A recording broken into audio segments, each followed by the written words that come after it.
Very good afternoon, all. Divya, Gayatri, Santosh. Very good afternoon to all. I am Jayashree Wankhede, and from today we will start with the revision of botany.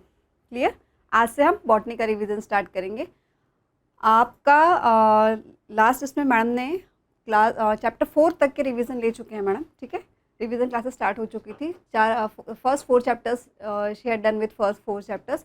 So from today we will start with anatomy of flowering plants. Okay, आज से हम anatomy of flowering plants का revision portion start करेंगे. Is it clear? So start with the chapter anatomy of flowering plants.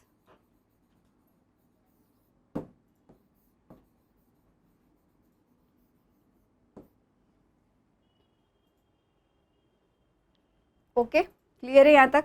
चलो, सो आपका सबका chapter हो चुका है. तो now we are done with only revision portion. So I don't think so कि there are so many doubts in that, but if you have any कोई doubt है तो just put the question in the chat box.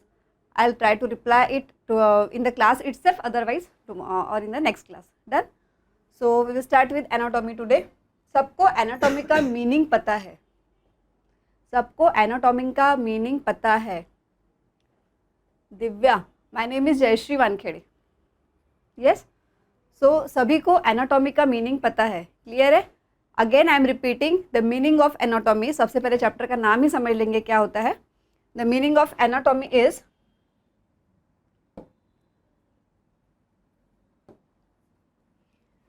the meaning of word anatomy is, what do you mean by the meaning of word anatomy? It is internal structure. It is internal structure. So we will first write it. The meaning of anatomy is internal structure. So now what is internal structure again? It is a branch of a science which deals with the internal study of animals. अब हम सिर्फ animals के बारे में बात नहीं कर सकते कि सिर्फ एनिमल्स का ही इंटरनल स्टडी पढ़ते हैं. जब हम बॉटनी की बात कर रहे हैं तो we are going to study about the plants. Yes, so हम इस चैप्टर में प्लांट्स के भी इंटरनल स्ट्रक्चर के बारे में पढ़ेंगे. अब हम सबसे पहले कंसिडर करते हैं कि जैसे आप जूलॉजी से हैं, आपको सभी को पता है कि जूलॉजी में एनाटॉमी में इंटरनल स्ट्रक्चर पढ़ा जाता है ह्यूमन बींग का और किसी भी इंसेक्ट का या फिर एनिमल का. ठीक है, अब ना इंटरनल स्ट्रक्चर या तो हम उसे लॉन्गिट्यूडिनली कट करें तो देख सकते हैं या तो हम उसे ट्रांसवर्सली कट करें तो देख सकते हैं. क्लियर है? अब इंटरनल स्ट्रक्चर की ज़रूरत क्यों है? क्या ज़रूरत है? अगर हम एक ह्यूमन बीइंग में सोचते हैं तो हमें क्या ज़रूरत है कि हम इंटरनल स्ट्रक्चर, हमें क्या ज़रूरत है कि हम इंटरनल स्ट्रक्चर की पढ़ाई करें. जब हम बोल रहे हैं एनाटॉमी की हम पढ़ाई कर रहे हैं, किसी भी इंटरनल स्ट्रक्चर की पढ़ाई कर रहे हैं, ईदर फॉर एनिमल और फॉर अ प्लांट, और we will consider initially through the zoological view only, so for animal or for insect. clear? so जब हम इंटरनल स्ट्रक्चर की बात करते हैं, हमें इंटरनल स्ट्रक्चर की क्या ज़रूरत है? अगर सपोज आप मेडिकल के लिए क्लियर हो गए, नीट आपका क्लियर हो गया और आपका एडमिशन हो गया, सपोज क्या होना ही चाहिए? यस, अगर आपका एडमिशन हो जाता है तो all of you know that you have a dissection part.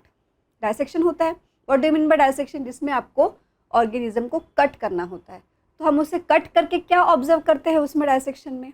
हम ऑब्जर्व करते हैं the number of cells present और the types of cell present. अब हमने आई थिंक फ्रॉम क्लास 5 हम ये चीज़ पढ़ रहे हैं कि cell is the basic unit of life. Cell is the basic unit of life.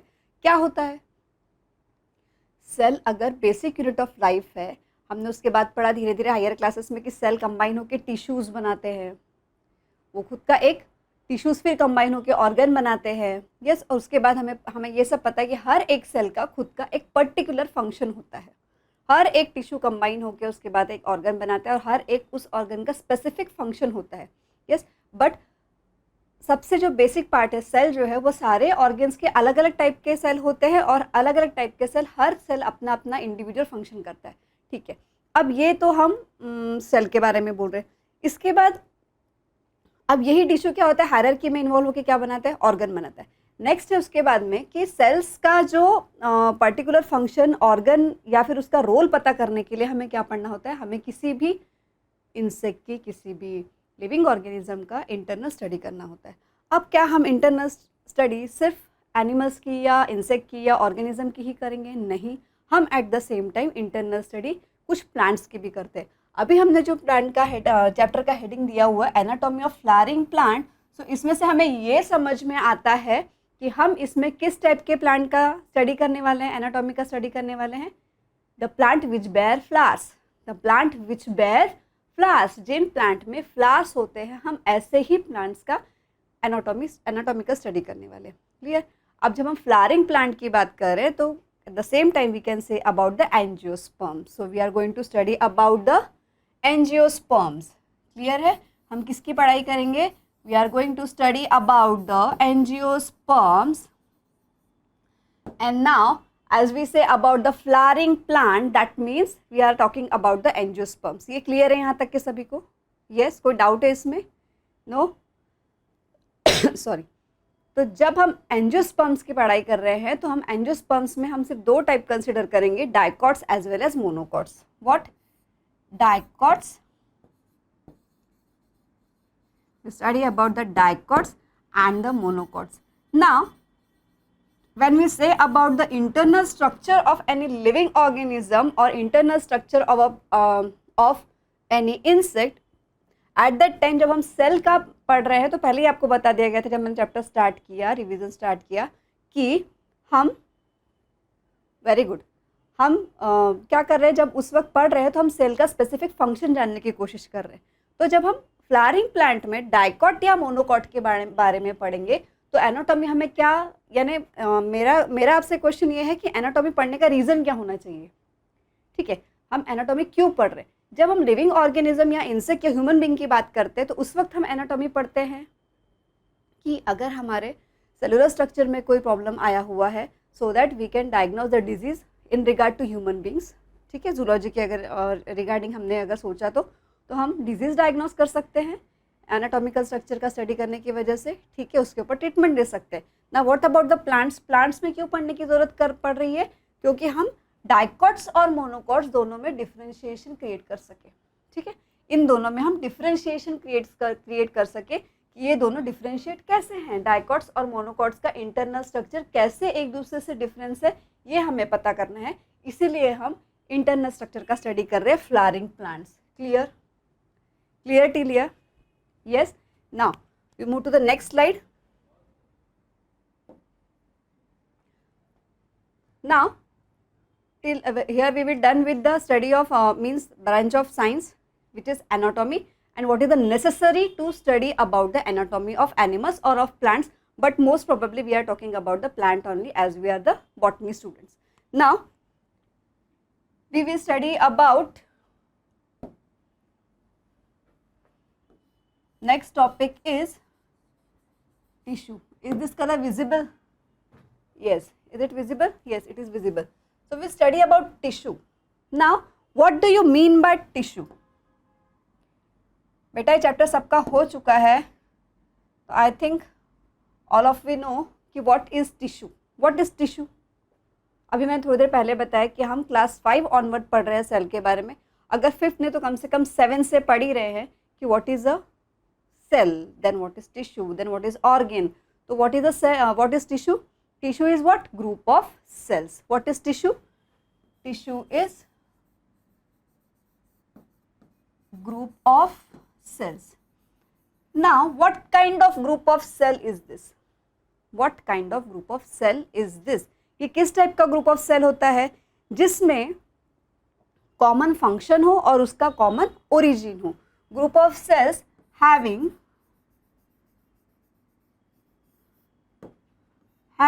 common function as well as and common origin. Okay, ऐसा group of cells जिन सेल्स का function भी कॉमन है और उनका ओरिजिन भी कॉमन है। Yes, cells together form tissue. Very good, Vaibhav. So what is tissue? Tissue is a group of cell which have common function and common origin. Clear है? ऐसे group of sales होते हैं जिनका common function है सभी cells का, as well as common origin है, वो एक ही ओरिजिन से फॉर्म हुए हैं। क्लियर है? Now we will see, now this is regarding to animals as well as for plants. अगर हम एक जूलॉजी के accordingly again we will discuss, क्योंकि आपका जूलॉजी का ये पोर्शन हो चुका है, तो हम अगर इस टिश्यू के लिए बात करें तो हम एग्जांपल लेंगे नर्वस टिश्यू का।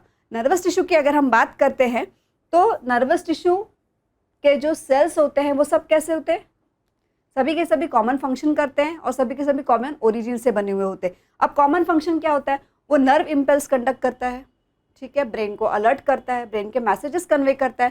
So this all is the function of nerve cells. Sorry. Again, now again as we are studying botany, so we need to study tissue in regard of the plants. So अगर हम plant के बारे में पढ़ते हैं, tissue को अगर हम प्लांट से कंसिडर करते हैं या प्लांट में अगर हम उसे पढ़ना चाहते हैं तो we will study in plants. Okay, this color is visible. In plants, we will study two types of tissues. In plants, we will study two types of tissues. Clear? In plants, we will study two types of tissues. आपको tissue का concept clear है सभी का? अभी हम plants में to types of tissues पढ़ेंगे, ठीक है. Now which are the two types of tissues in plants again? So I am not going to रब.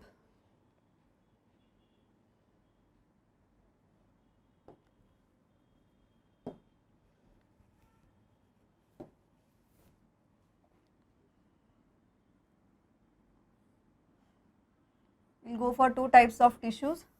All of you know which are the two types of tissues? Meristematic as well as permanent. Okay.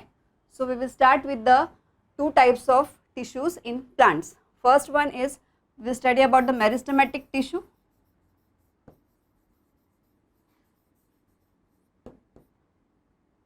This side is visible? Yes. And this is permanent tissue. Okay. So now we will study about this. Okay. अभी हम comparative study करेंगे. So be alert and go through it. Now when we talk about the meristematic,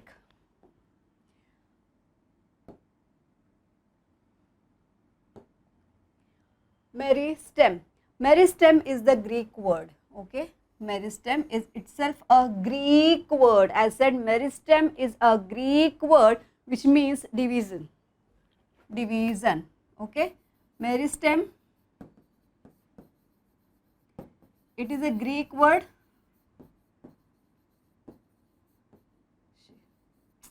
which means division. Yes, meristem means division. Clear है यहाँ तक के? ठीक है. Can we move forward? आगे चले? Yes. So now we will study about meristematic as well as the permanent tissue. We'll go for the next slide. Directly writing here.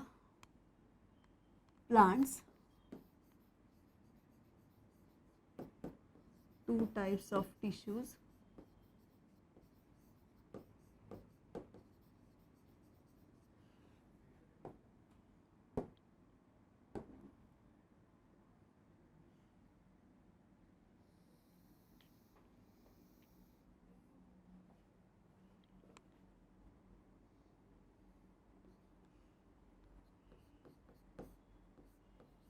Meristematic and this is permanent.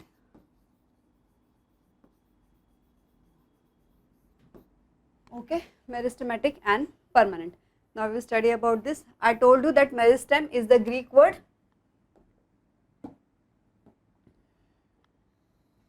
Meristem is the Greek word which means what? Division. This is clear. Yes. So now we will see the difference between them. What is the difference between meristematic as well as the permanent tissues? Now the first one is meristem. This you had done in the in anatomy itself. Now we are doing the revision again. So we know very well that meristem is what? It is actively dividing cell. What is meristem?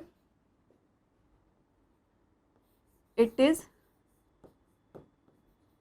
actively dividing cell. That means what? Actively dividing sales यानी क्या हो रहे हैं, बार बार क्या होते जा रहे हैं, वो डिवाइड होते जा रहे हैं, बार बार वो डिवाइड होते जा रहे हैं। यस, वो एक्टिवली डिवाइडिंग सेल्स है। अब जब हम बोलते हैं कि कोई सेल बार बार डिवाइड हो रहा है, इट मीन्स उसे डिवाइड होने के लिए एनर्जी का रिक्वायरमेंट है। Yes, it requires more and more energy for division, क्योंकि वो कंटिन्यूसली डिवाइड होते जा रहे हैं। Okay, for example we will draw just rough diagram to understand.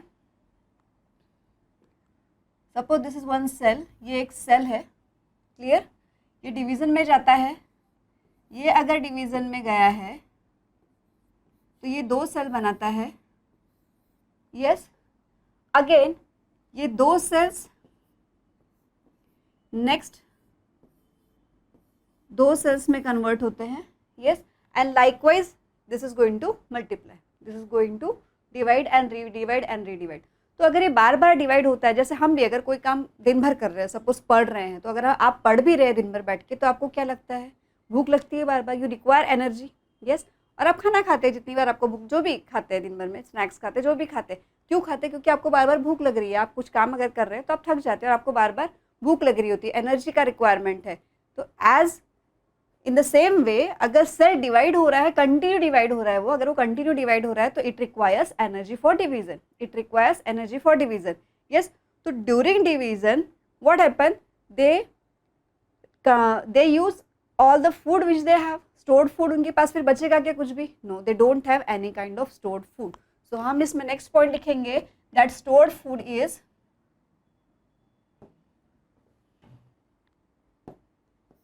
Clear है ये पॉइंट, स्टोर्ड फूड इनमें एब्सेंट होता है। ठीक है, स्टोर्ड फूड एब्सेंट होता है, हो ही नहीं सकता, क्योंकि अगर वो कंटिन्यू डिवाइड हो रहे हैं तो कंटिन्यू उनका एनर्जी का रिक्वायरमेंट है और वो फूड वो यूटिलाइज करते जा रहे हैं, तो उनके पास स्टोर्ड फूड क्या है, एब्सेंट है। क्लियर। नाउ नेक्स्ट पॉइंट, अब अगर ये सेल बार बार डिवाइड हो रहे हैं as they are newly form cells, तो do you think that they have thin cell wall और thick cell wall? Which kind of cell wall they have? अगर वो कंटिन्यू डिवाइड होते जा रहे हैं, हर बार नए बनते जा रहे हैं, यानी हमेशा वो क्या है, प्राइमरी ही है, हमेशा वो प्राइमरी ही है, वो परमानेंट की तरफ जा ही नहीं रहे। तो अगर वो प्राइमरी हैं, बार बार वो डिवाइड होते जा रहे हैं, बार बार नया सेल बनते जा रहा है, तो आपको क्या लगता है, क्या उसका सेल वॉल थिक हो सकता है? No, it is not possible. So again they have thin walled. Meristematic tissues are what? Thin walled.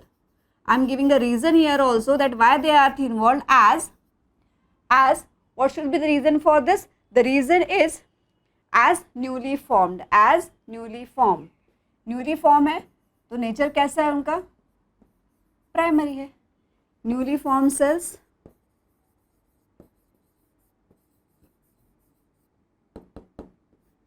Primary, इसलिए उनका सेल वॉल क्या है, थिन है, इसलिए उनका सेल वॉल कैसा है, थिन है। चले आगे, now we will consider the next point. What is the next point again in this the next point is, अब ये अगर बार बार डिवाइड होते जा रहे हैं तो ये क्या होते हैं, कॉम्पैक्टली अरेंज होते जाते हैं। बार बार डिवाइड होते जा रहे हैं तो कंटिन्यूस डिवीजन शुरू है, इस वजह से क्या हो रहा है, सारे सेल्स कॉम्पैक्टली अरेंज हो रहे हैं। तो अगर वो कॉम्पैक्टली अरेंज है, that means we can say the intercellular space is absent in between them. Yes, intercellular space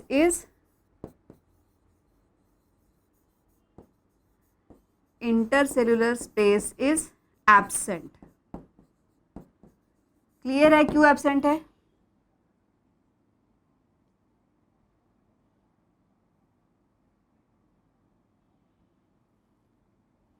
clear है क्यों एब्सेंट है? Intercellular space is absent. सारे पॉइंट्स क्लियर हो गए।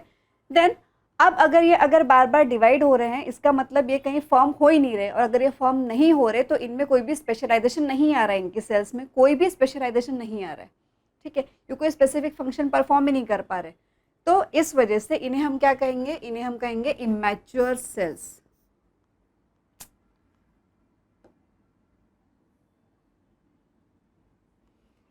इन्हें हम कहेंगे इमैच्योर सेल्स। ये किस टाइप के हैं, इमैच्योर टाइप का टिश्यू है।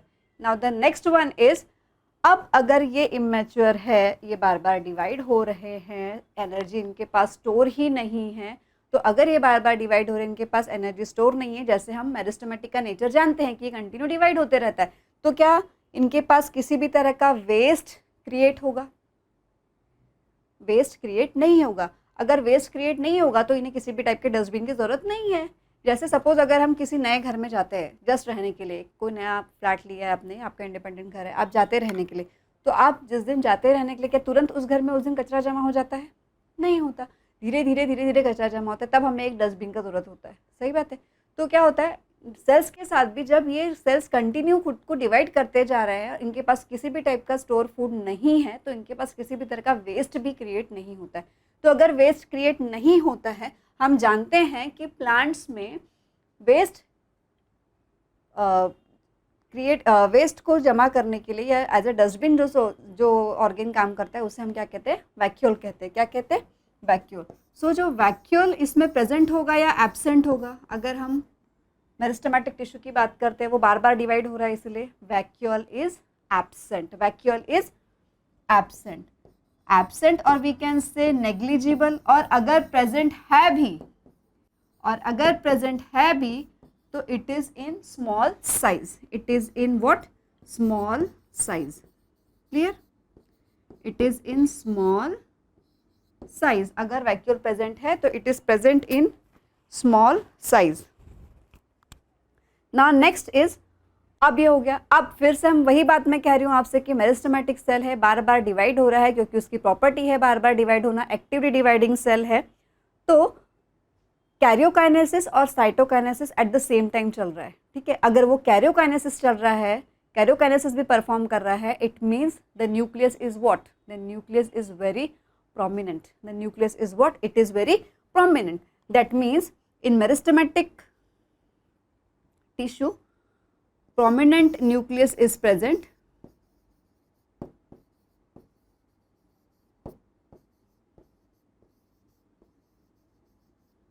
Yes, और वो साइटोकाइनेसिस भी परफॉर्म कर रहा है, इसीलिए साइटोप्लाज्म भी क्या है उसका? डेंस है। साइटोप्लाज्म भी क्या है उसका?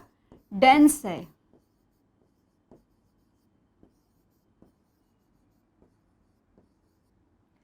कोई प्रॉब्लम है यहाँ तक के? Yes, this is clear. Meristematic tissue is clear, done. Now we will do the comparative study for the permanent tissue. Is there any doubt here in meristematic tissue? So we're done with meristematic tissue. Now we will do the comparative study for the permanent tissue. अभी हम permanent tissue के लिए comparative study करेंगे. First of all, सबसे पहला point है meristematic tissue में कि meristematic tissue is actively dividing cells. In meristematic tissue actively dividing cells are there, so it is completely. Yes Vaibhav, what is the doubt Vaibhav? You have a doubt और it is clear? I hope that it should be clear. Yes, now अब हम comparative study करेंगे. ठीक है, तो आप लोग पूरा अलर्ट रहेंगे. कंपैरेटिव स्टडी, देखिए बेटा, अगर आप लोग ऐसे कंपैरेटिव स्टडी करेंगे तो आपको बार बार चीज़ों को रिवाइज करने की ज़रूरत नहीं पड़ेगी. ठीक है, अगर हम किसी भी टॉपिक का कंपैरेटिव स्टडी करते हैं तो हमें बार बार रिवीजन की ज़रूरत नहीं होती है. ठीक है, be alert and be very careful. So we say that in meristematic tissue it is actively dividing cells. तो कंपैरेटिव स्टडी में क्या होगा? यस, कंपैरेटिव स्टडी में क्या होगा? जब मैं परमानेंट टिश्यू के बारे में बात कर रही हूँ, अगर ये एक्टिवली डिवाइडिंग है तो यहाँ क्या है? ये cells don't divide further. Yes, first point we will write, cells don't divide further. ठीक है, मैंने आपसे कहा हम कंपैरेटिव स्टडी कर रहे हैं. यहाँ हमने कहा एक्टिवली डिवाइडिंग सेल है मेरिस्टेमेटिक टिश्यू में, और यहाँ हम कर रहे हैं सेल्स डोंट डिवाइड फर्दर. इसमें सेल्स डिवाइड नहीं होते इसके आगे. अब सेल्स डिवाइड नहीं होते, sorry, at the same time you had done with your cell cycle वाला चैप्टर. आपका कंप्लीट हो चुका है सेल साइकिल वाला चैप्टर. आपने उसमें पढ़ा है कि अगर सेल साइकिल में जाता है डिवीजन के लिए तो व्हाट हैपन्स?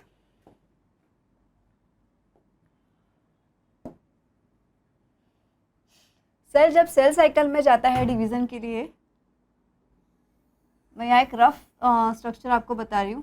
ठीक है, सेल जब सेल साइकिल में जाता है डिवीजन के लिए, So at that time it get divided, the cell cycle get,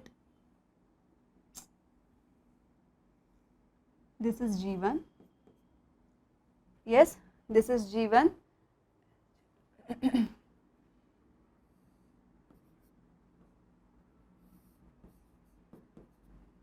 and this is M.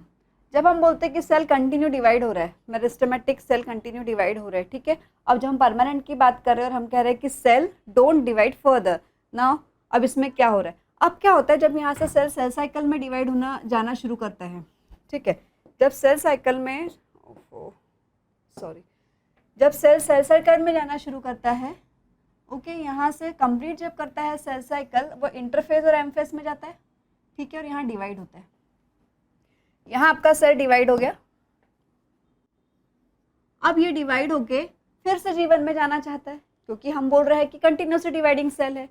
पर एक टाइम ऐसा आता है, ये सेल सोचता है कि मैं क्यों डिवाइड हूँ बार बार, मुझे डिवाइड नहीं होना है, मेरे पास काम ही क्या बचा है, मैं बार बार सिर्फ डिवाइड हो रहा हूँ, मेरे पास तो कोई मेरा खुद का फंक्शन है ही नहीं, वो नहीं होना चाहता डिवाइड, ठीक है। सो वो क्या करता है, वो जीवन में एंटर करके, सेल यहाँ से जीवन में एंटर करके, क्लियर है, सेल ने सोचा कि मुझे डिवाइड नहीं होना है, क्योंकि मैं अगर बार बार सिर्फ डिवाइड हो रहा हूँ तो मेरा तो कोई इंपॉर्टेंस ही क्रिएट नहीं हो रहा ना, मैं तो कोई फंक्शन ही नहीं कर पा रहा हूँ, तो मुझे डिवाइड नहीं होना है। अब डिवाइड नहीं होना है इसका मतलब क्या होना है, उसको उसे अपना डिवीज़न रोकना है, ठीक है। अगर उसको लॉस ऑफ डिवीज़न करना है, उसको सेल क्या करता है, जीवन में एंटर करता है, क्लियर है ये डायग्राम, यस, जीवन में एंटर करता है, जीवन से सेल डायरेक्टली G0 में जंप करता है, जीवन से सेल क्या करता है, G0 में जंप करता है। अब जब वो सेल G0 में जाता है, हमें पता है सेल साइकिल में हमें कर चुके हैं टॉपिक कि G0 में जाने के बाद सेल का डिवीजन प्रोसेस रुक जाता है। जब कोई सेल G0 में चले जाता है, उसके बाद वहाँ कौन सा प्रोसेस स्टार्ट होता है, वहाँ पे प्रोसेस स्टार्ट होता है डिफ्रेंशिएशन। कौन सा प्रोसेस स्टार्ट होता है, here the process started is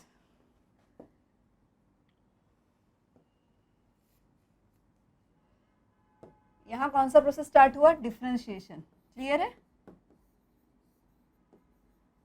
मैं शॉर्ट फॉर्म यूज कर रही हूँ इसका, ठीक है।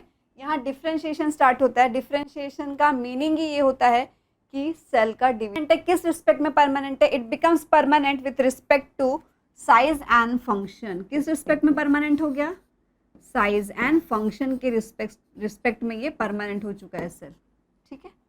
डन टिल यहाँ तक क्लियर है सभी का, ये मैंने आपको समझा दिया। सेल डायरेक्टली जंप किया जीवन से G0 में, क्योंकि उसको डिफरेंशिएशन करना है, यानी सेल डिवीज़न रोकना है। यहाँ जाने के बाद अगर वो सेल डिवीज़न रोक देता है, खुद का नहीं होता है डिवाइड, तो उसके बाद वो किस में कन्वर्ट हो जाता है, परमानेंट सेल में। यस, परमानेंट सेल में। परमानेंट का मतलब क्या बोल रहा है वो, permanent cell means with respect to size and function. वो साइज एंड फंक्शन के लिए परमानेंट हो चुका है। अब उसको जो एक फंक्शन है वो उसका टिपिकल स्पेसिफिक फंक्शन है, वो वही फंक्शन करेगा और उसे साइज में रहेगा। Done till here, yes, any problem in this?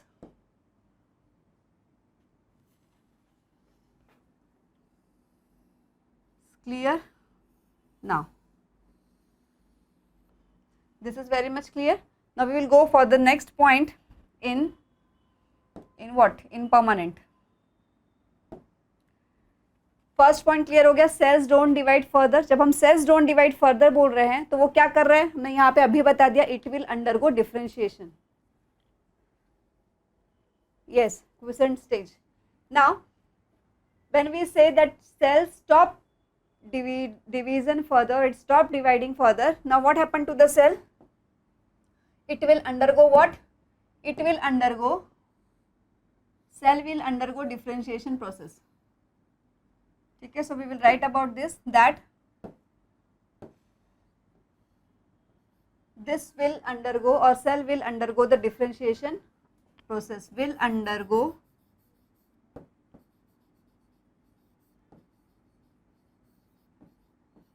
Clear, यहाँ तक क्लियर है सभी का? Yes, this will go undergo, sorry, cell will undergo differentiation process. Done.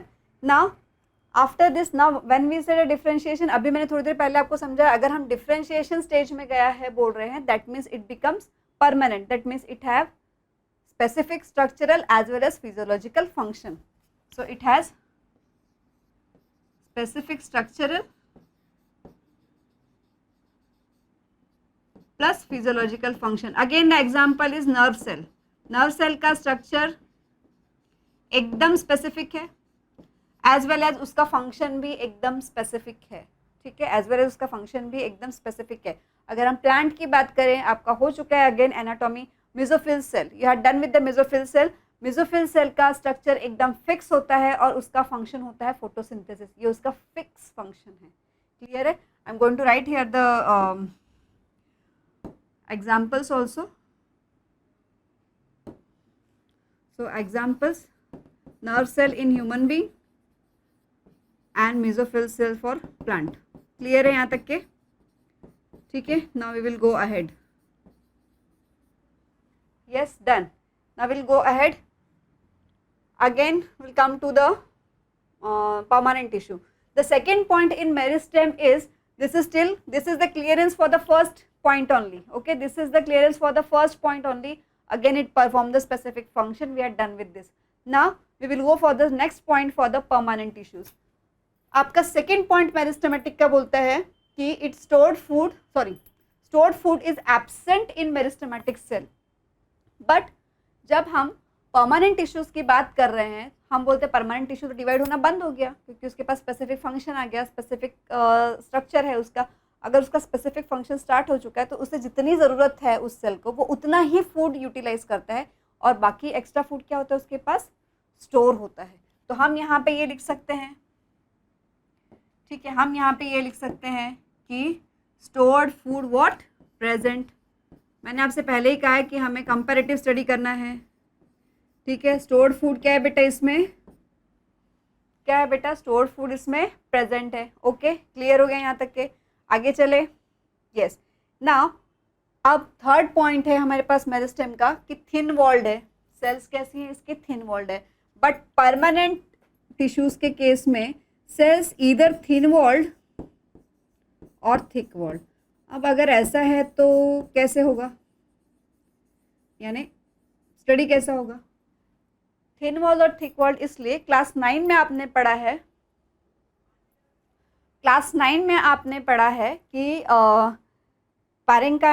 Parenchymatous, कोलेंकाइमेटस, क्लेरेंकाइमेटस sales होते हैं परमानेंट सेल्स, ठीक है. उसमें कोलेंकाइमेटस और क्लेरेंकाइमेटस सेल्स का स्ट्रक्चर जो है वो थिक वॉल है, वेदर पैरेंकाइमा सेल स्ट्रक्चर क्या होता है, थिन होता है. इसलिए हम बोल रहे, जब हम बोल रहे पैरेंकाइमा, कोलेंकाइमा और स्क्लेरेंकाइमा तीनों सेल्स अगर परमानेंट सेल्स हैं, but collenchyma and sclerenchyma have thick cells, at the same time parenchyma have thin cell, that means both the conditions are present. ये क्लियर है? Both the conditions are present. Done. Now the next thing is, next point is after this intercellular spaces. Yes, यहाँ हमने कहा intercellular space is absent. What about the permanent tissue? अगर हम फिर से parenchymatous sales के बारे में बात करते हैं तो पैरेंकाइमेटस सेल्स को कंसिडर अगर हम करते हैं तो उसमें हमें इंटरसेलुलर स्पेस क्या होती है, प्रेजेंट होती है. पर अगर हम फिर से कोलेंकाइमा या स्क्लेरेंकाइमा के बारे में बात करेंगे तो कॉर्नर थिकनिंग की वजह से इंटरसेलुलर स्पेस एब्सेंट होती है. तो again same thing, intercellular space is present और absent.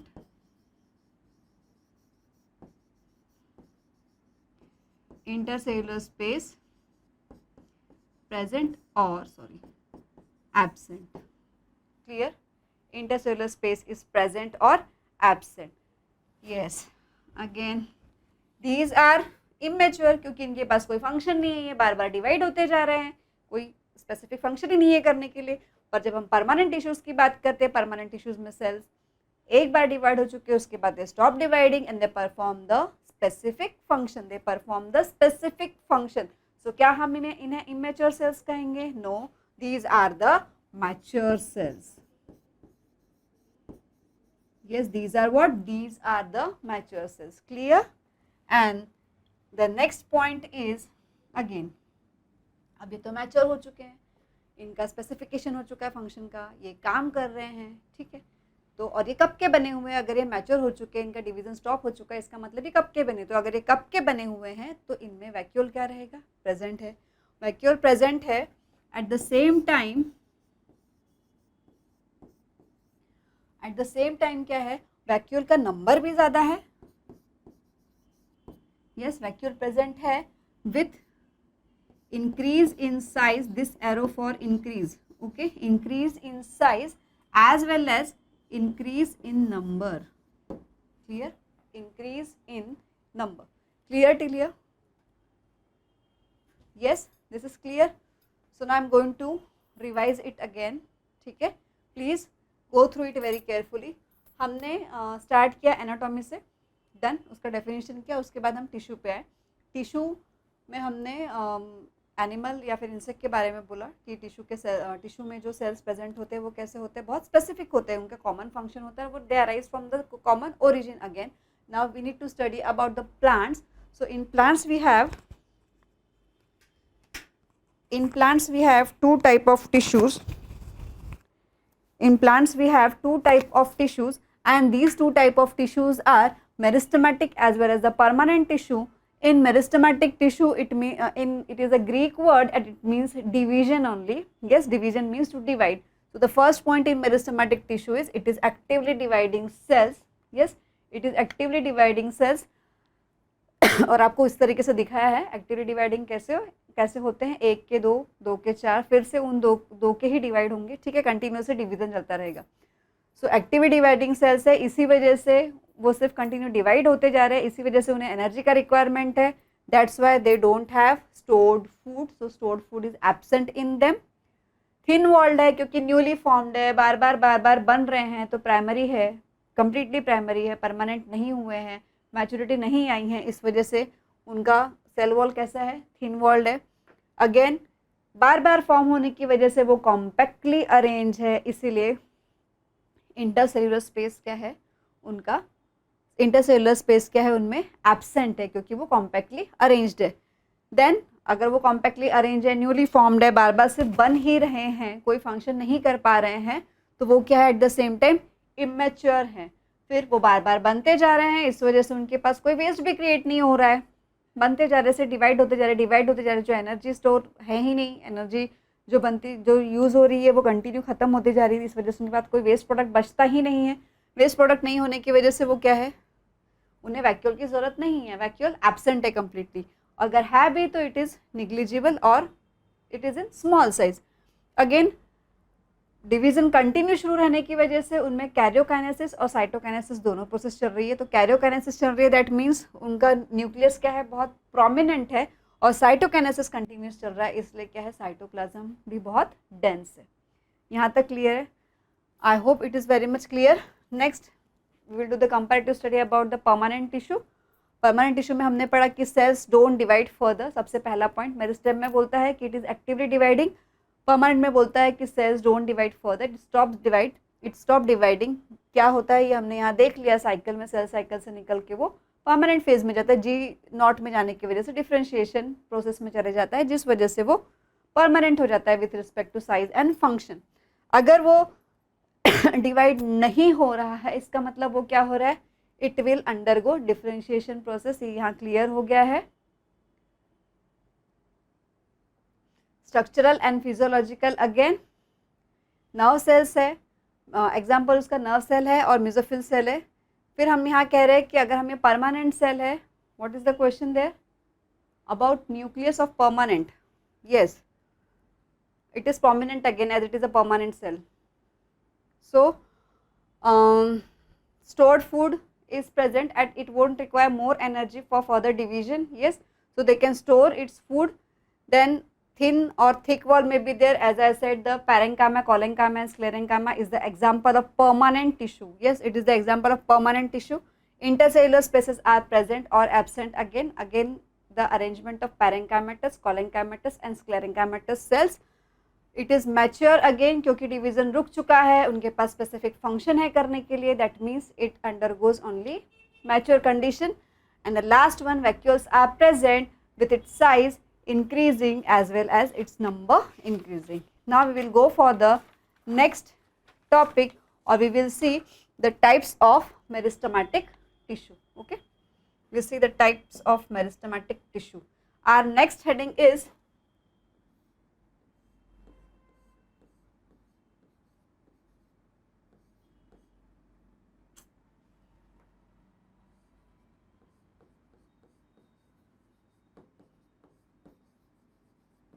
types of meristematic tissue.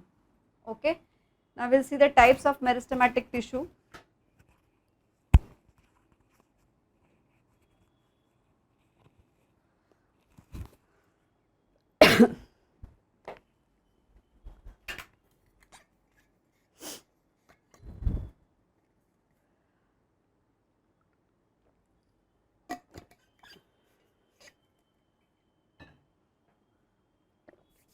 Under the type of meristematic tissue, we will see, you had done with this again. There are three types of meristematic tissue. Which are they?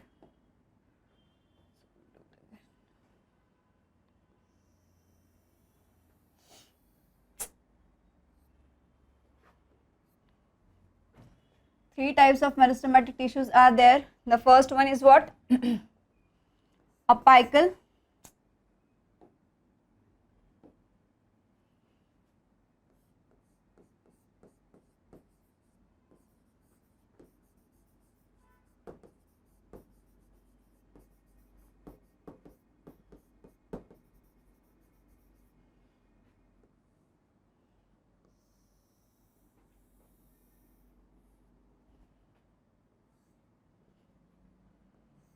Yes, the first type is what? Apical. Second is intercalary. And third is lateral. Okay, these three types of meristems are there: apical, intercalary and lateral. Now we will study about this. What do you mean by apical, intercalary and lateral? Okay, now सबसे पहले types of meristematic tissue की जब हम बात करते हैं, sorry, एक point वहाँ लिखना था मुझे. टाइप्स ऑफ मेरिस्टेमेटिक टिश्यू दो टाइप में डिवाइड होता है. ओके, फर्स्ट है on the basis of position. पहला डिवीजन है on the basis of position, जो ये है on the basis of position. हमें सबको पता है कि जब हम कहते हैं मेरिस्टेमेटिक टिश्यू है, तो अभी तक हमने जो ग्रोथ का चैप्टर पढ़ा हुआ है, आपने पीजीआर कर लिया होगा, पीजीआर हो चुका है आपका. उसमें बताया गया है कि ग्रोथ जो होती है प्लांट की हमेशा मेरिस्टेम से ही होती है. ठीक है, it started from the meristem only. So we will see the types of meristematic tissue on the basis of first position और लोकेशन ऑफ मेरिस्टेम, कि वो कहाँ पे है. तो जब हम पोजीशन और लोकेशन की बात करते हैं, according to position and location of the meristem, the meristematic tissue is divided into three types: apical, intercalary and lateral. Apical, intercalary and lateral. Is it clear? Now we will study with we will start studying from apical. Okay, what do you mean by apical?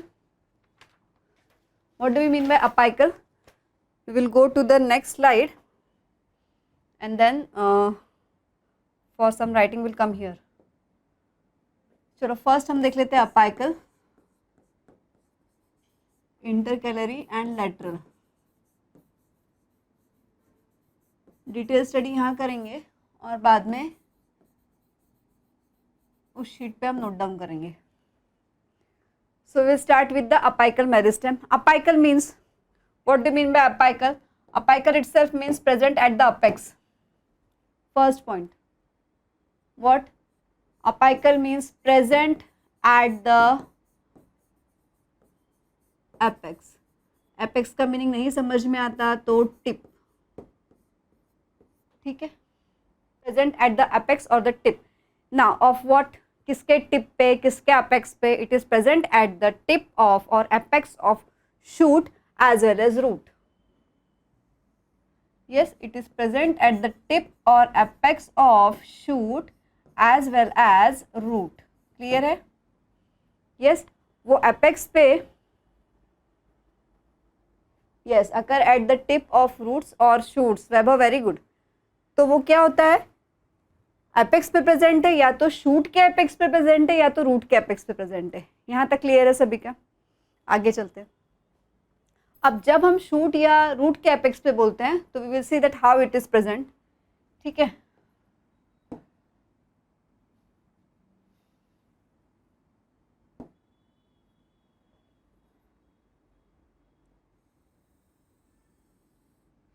This is visible I think.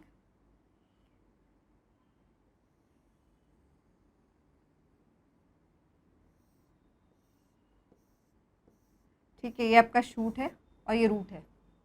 Clear है? ये shoot है और ये root है। इसको हम label कर देंगे।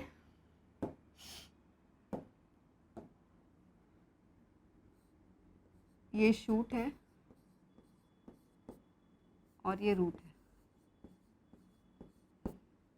अब जो शूट पे मेरिस्टेम प्रेजेंट है वो हो गया शूट अपाइकल मेरिस्टेम, और जो रूट पे प्रेजेंट है वो हो गया रूट अपाइकल मेरिस्टेम। ओके, ये है आपका शूट एपेक्स, शूट का टिप। ये आपका shoot apex. Done, this is the shoot apex. अब यहाँ पे आपके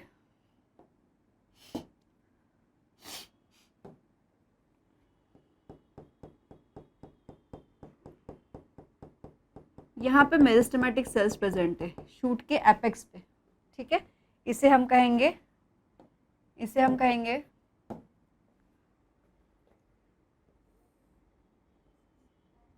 शूट अपाइकल मेरिस्टेम। क्लियर है? This is shoot apical meristem. Okay, yes. Now at the same time we study about the root. Root पे यहाँ present है। सो ये क्या हुए? What is this? These are the root apical root apical meristem as it is present on the apex of the root.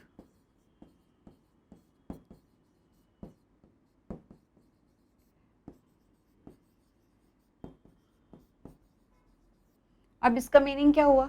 इसका meaning हुआ कि यहाँ जो शूट अपाइकल मेरिस्टेम है, तो शूट का जो लेंथ बढ़ेगा वो किस साइड बढ़ेगा?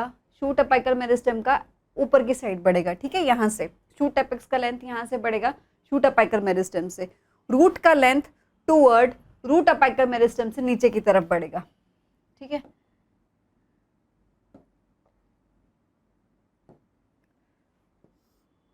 ये यहाँ से नीचे की तरफ बढ़ेगा। डन, क्लियर है? यस, क्लियर टिलियर। तो सबसे पहला फंक्शन क्या हुआ? हाँ, सबसे पहला पॉइंट हम क्या लिखेंगे अपाइकल मेरिस्टेम के लिए? अपाइकल मेरिस्टेम के लिए हम सबसे पहला पॉइंट क्या लिखेंगे? It increases the length. हम सबसे पहला पॉइंट क्या लिखेंगे अपाइकल मेरिस्टेम के लिए? It increases the length. Yes, it increases the length. ये क्लियर है अपाइकल के लिए? Yes, this is clear. It increases the length of what? Root as well as, किसका लेंथ बढ़ा रहा है? Root as well as shoot का। ठीक है, root as well as shoot का, दोनों का लेंथ बढ़ा रहा है। ठीक है, ये अभी यहाँ बताया ना मैंने आपको कि अगर वो दोनों शूट पे भी अगर अपाइकल मेरिस्टेम प्रेजेंट है और रूट पे भी प्रेजेंट है, तो वो दोनों का क्या कर रहा है? लेंथ बढ़ा रहा है। यही हमने सबसे पहला पॉइंट लिखा है अपाइकल मेरिस्टेम में कि उसका क्या फंक्शन है? It increases the length. Okay, और क्या करता है? अगर वो लेंथ इंक्रीज कर रहा है, इट मीन्स वो उसका प्राइमरी ग्रोथ कर रहा है, सिर्फ प्राइमरी ग्रोथ हो रही है उसकी। तो हम यहाँ फिर से लिखेंगे कि प्राइमरी ग्रोथ हो रही है। प्राइमरी ग्रोथ के लिए ये साइन यूज होता है।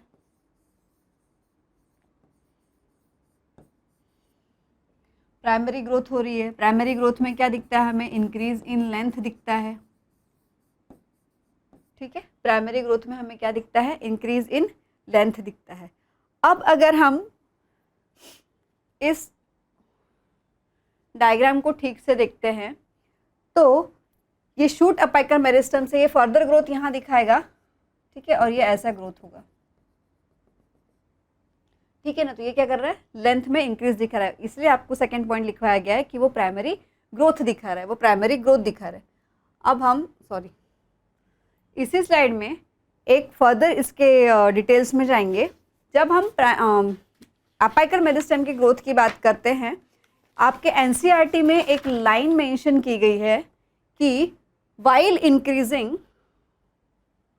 मैं यहाँ एक लाइन मेंशन कर रही हूँ जो एनसीईआरटी में मेंशन है। उस पॉइंट पे क्वेश्चंस कई बार आते हैं कि, ठीक है, उस पॉइंट पे क्वेश्चन कई बार आता है पेपर में. The point is, the line in the NCERT is, while increasing the length of meristem, while increasing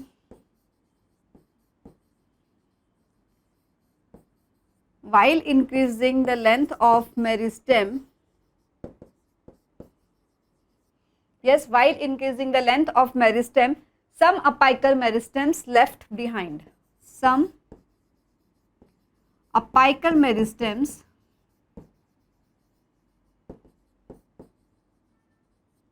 left behind.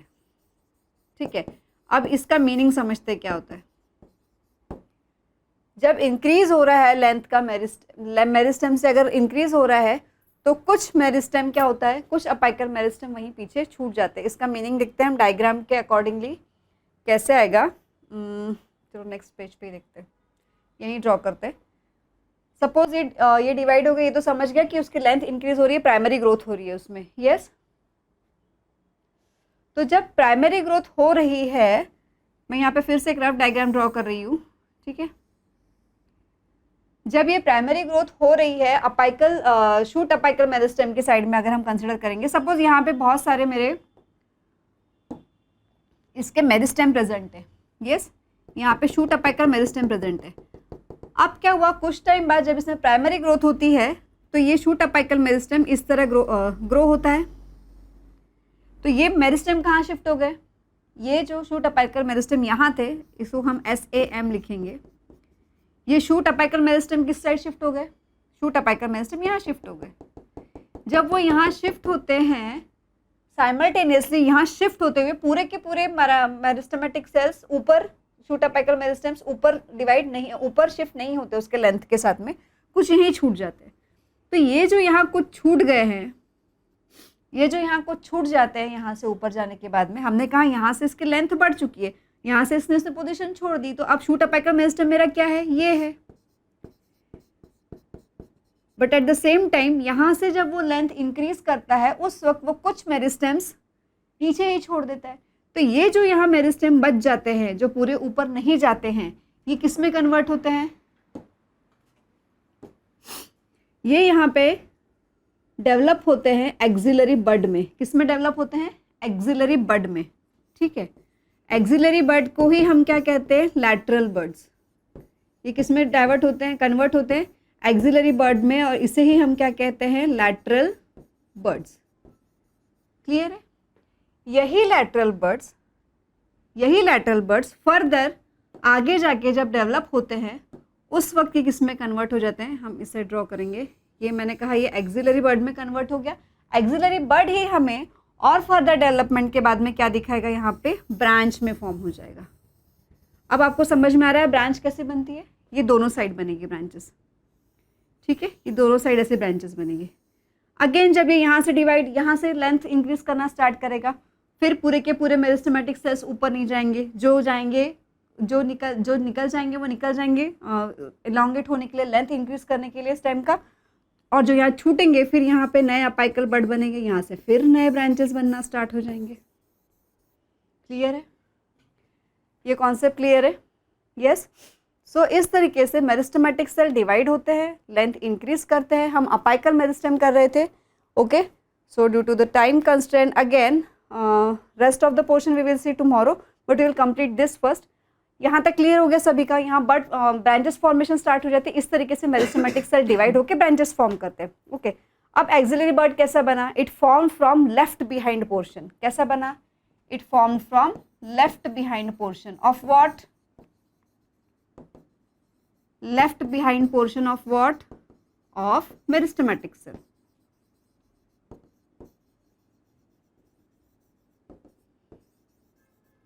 Of meristematic cell. तो क्या हम ये पॉइंट यहाँ लिख सकते हैं, yes.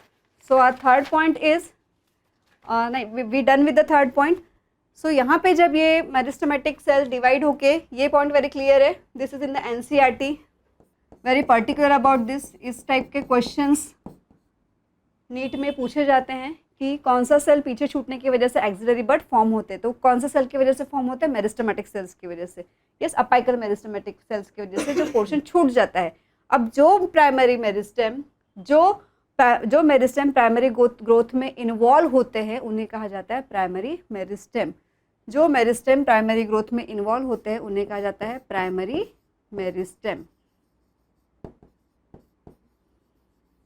The meristem which involved in the primary growth for increasing the length of the shoot apical meristem is called as primary meristem. Is it clear? हमारा ये